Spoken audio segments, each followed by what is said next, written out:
Hey guys, this is Jesse Mendez. I'm going to be talking today about explaining how to figure out some inch and a quarter bearings. They actually make two different sizes on inch and a quarter. They made an inch and a quarter small and an inch and a quarter large. They did that also with 2 inch bearings. They also made it 2 inch large and 2 inch small. We'll be talking about that one a few more videos later. For now, I'm just going to be talking about the inch and a quarter small, and I'm going to be explaining, trying to help you guys identify them, so it'll be way easier for you guys. That way you would know what you're working on next time. So I'm back. I'll try to keep this short so you don't, I hope you don't get lost on this one. It's kind of confusing, but you can always go back and replay the video and do whatever you guys want with it. I'll try to explain this as fast as that I can, and hopefully it will make sense to you guys if you follow through. So we'll start with these letters here. That one says GRA, 103 RRB, which is actually 1 3/16 bearings. So it's 1 3/16 ID, but the OD is actually 62 millimeter. That's how you identify them. The next one down is a GRA 103 RRB2. If you notice, there's a 2 here, which means that makes it an inch and a quarter small, this number here on the end. It's inch and a quarter bore, but it's 62 millimeters OD. The next one, it's a GRA 104 RRB, which is also an inch and a quarter bore, but it's actually 72 millimeter OD. And this is really the secret on how to figure out which one is which and how to identify them easy. It's really simple. So an inch and a quarter bore, it's always going to be inch and a quarter. But if the OD is 62 millimeter, then that's how you tell that's an inch and a quarter small. And if it measures 72 millimeter OD, then that makes it inch and a quarter large. It's that easy. That's how you figure them out, which one is the one that you're working with. The 104, it's a standard number for inch and a quarter. The 103, it's the same OD as the 1 3/16, but the 2 on the end is what makes it be an inch and a quarter small. When you guys work on SPAT equipment and you don't pay attention to that number on the end, you just figure it's a 103 and you figure it's the right one, but it's actually not. So if it's an inch and a quarter small, if you see this 2 on the end, even if it says 103, it would be an inch and a quarter small. It's pretty easy to figure actually. On this side, I'm not going to repeat this because it's also on my last video is telling you what all these letters mean. So if you have any questions, you can go back to it and read them out, and leave a comment if you got any questions, and I'll be willing to reply and explain to you if you got any questions on any of this. Now the 1 3/16 is mostly used on bead tappers. On the back, the ones that chop off the beads on the back, there's disc on the back. That's where they use that inch and 3/16. It's pretty rare. It's not a common bearing. Most of the other equipment really don't use 1 3/16 much. So your inch and a quarter small is used a lot by the potato equipment that's built in Blackfoot. You guys know which one I'm talking about, all the red equipment.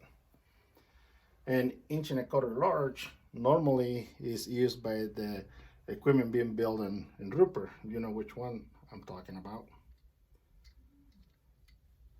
So on even flows, like a potato even flow, the red ones, they have a special roller where the boom actually folds up and down on that spot. There's a roller in there that uses this SLS 120, which is an inch and a quarter large that Timken didn't make on that style. But everything else, it's pretty self-explanatory. If you can figure these numbers here, the 72 and the 62, you will know exactly what bearing you're working on. So it's pretty simple. So I made this other one to help you guys out. It should be pretty easy to figure it out. It's got every single size in here, except for the 2 and 3/16. I ran out of room, as you can tell. But in here, I'm gonna explain something real quick.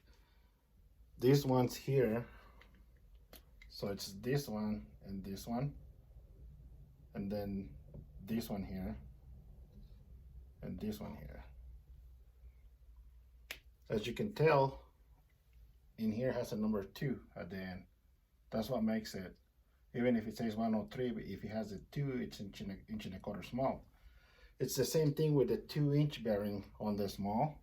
It's also GRA 115 RRB. If it has a 2 on the end, that makes it a 2-inch small, which is 90mm LD. But in here it tells you how to figure them out pretty easy though. Once you figure out the bore size in here, and then once you figure the OD, that's exactly what these are. It's not confusing at all actually. Once you read 107 is 1 7/16 72mm OD. So 108 it's 80mm OD. So that's inch and a half. Now the sizes that on farm equipment, they don't use much of this. Well, actually they do. Double L uses this a lot. But Sputnik uses this bearing here quite a bit, 1 7/16. So there's times where you guys be thinking it's inch and a half and it's actually inch and 7/16. And this one, it's used on a roller harrow. It's a weird size, but it's used out there. It's not the red ones, it's not the Parma. So now the inch and 15/16 is used on sugar beet equipment. And then as we move on the next few videos, I'll be explaining where these are used and why. And then on this time, I'm just going to explain to you these 2 sizes here.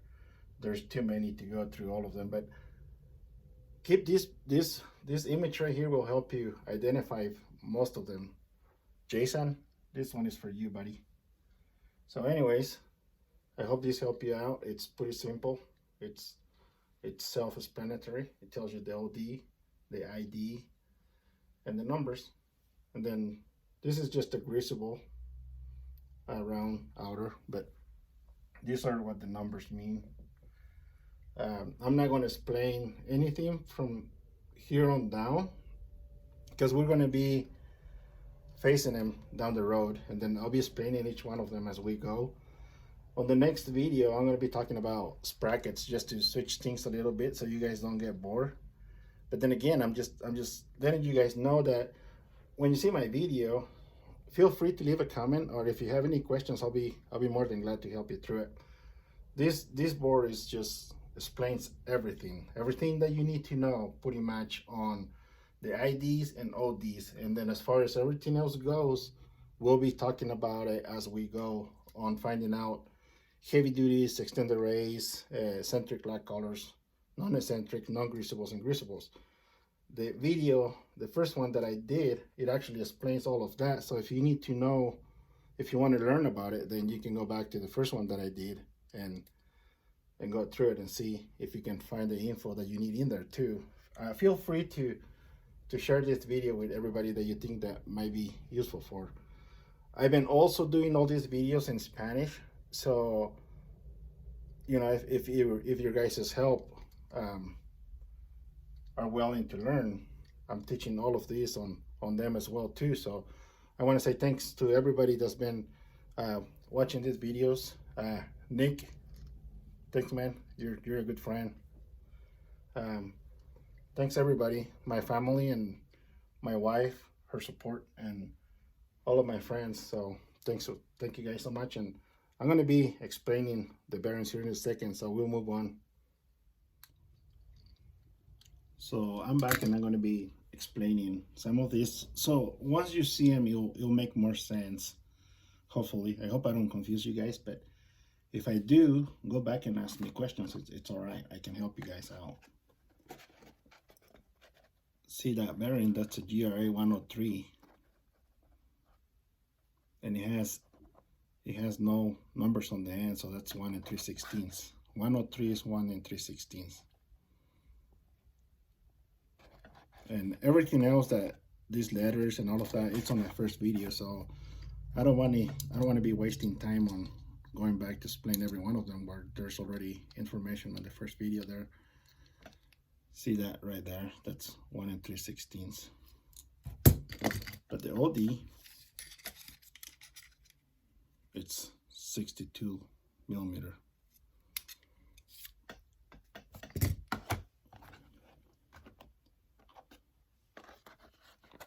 This one is also the same thing. It's 1 3/16 because there's nothing after the B here. There's no number, so this one is still 1 3/16. That's just a heavy duty extended race. You can tell here, greasable, heavy duty.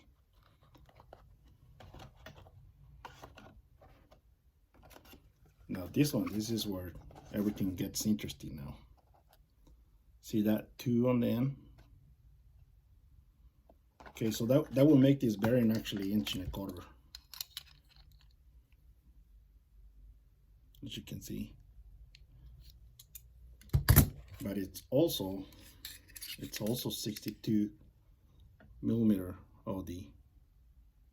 So that's kind of confusing, but if you remember those notes that I put up there, it would be pretty easy to remember. It makes sense. This one is the same thing also, but remember that it has that Y in it, so that makes it a 2-set screw. That's what that Y tells you. And the G, if it starts with the G, it's always a greasable bearing. If it doesn't have a G at the beginning, then it means it's just a non-greasable. It would start with the R instead of the G. Also here on the end, if it had just an R, it would have been flat. So, and all of this is on my first video again, and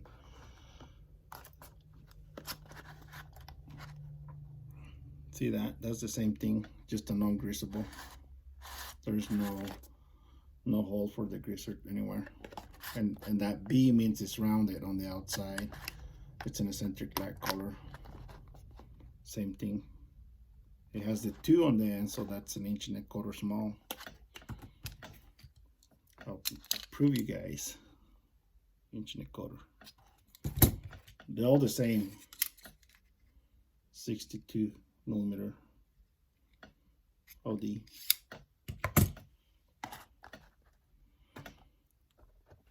This one here, those guys that work on scoopers and even flows and stuff will know what this is. That's 1.25 inches small. It's a 2-set screw. It's a press bearing, flat on the outside. See that? It's flat. It's not round. That's what that is. That's that Y. That's a 2-set screw. And it has an RR. So there is no B. That means it's flat on the outside. This bearing is normally used on this roller. That bearing is just pressed in here. That's all it is. Once this goes out, you just have to replace that center bearing and your roller is still good. They use these on the even flows. That's where they use them the most. On this kind of metal roller, just so you guys know, there's only 2 sizes. It's either a 1 inch or 1.25 inches. So there's no other sizes. That's all they make on those rollers. So it's pretty easy. It's either 1 inch or 1.25 inches. That's how easy it is.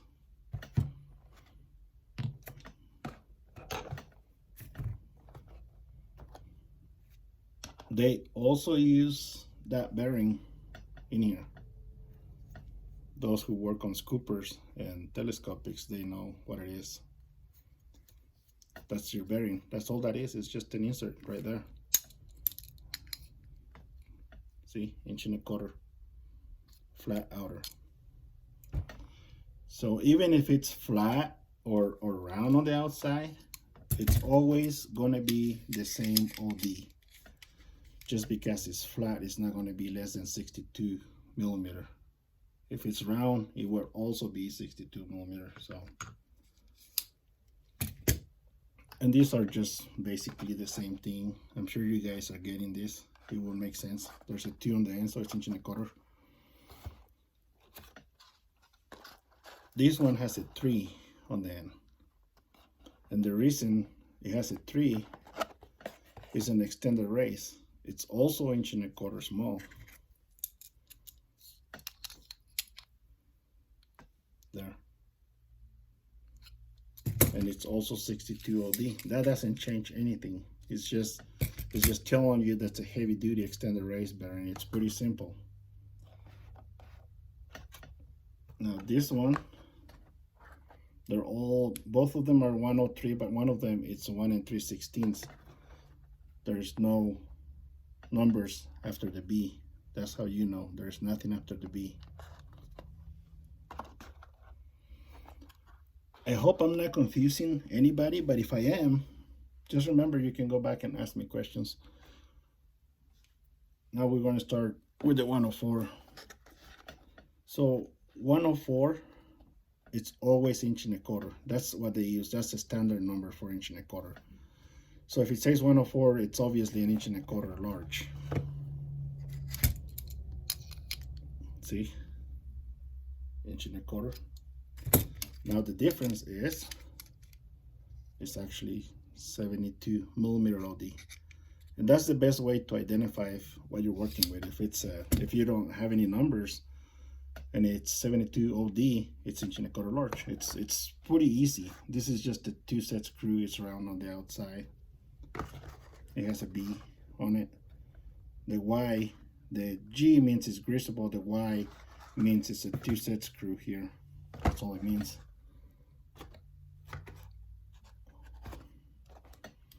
Same bearing, 104, so it's 1.25 inches large. I don't need to explain that.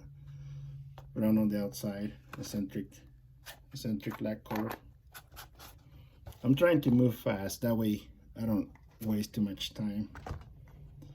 This is the bearing that I was telling you that goes on that roller, on that even flow. It's a special roller. It's the only one that I know that takes that bearing on that piece of equipment. This is 1.25 inches. See it?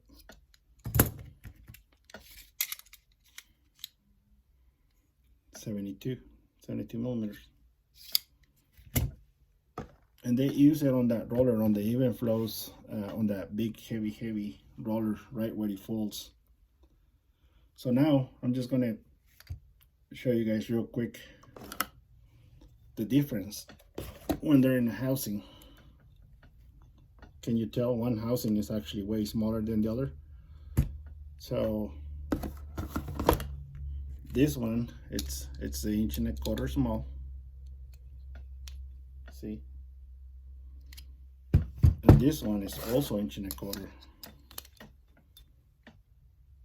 but it's a large. And all of these ones, they'll have a tag in here that it tells you what they are. It's pretty easy to figure out. This one will have an S for small here. Hope you can see it.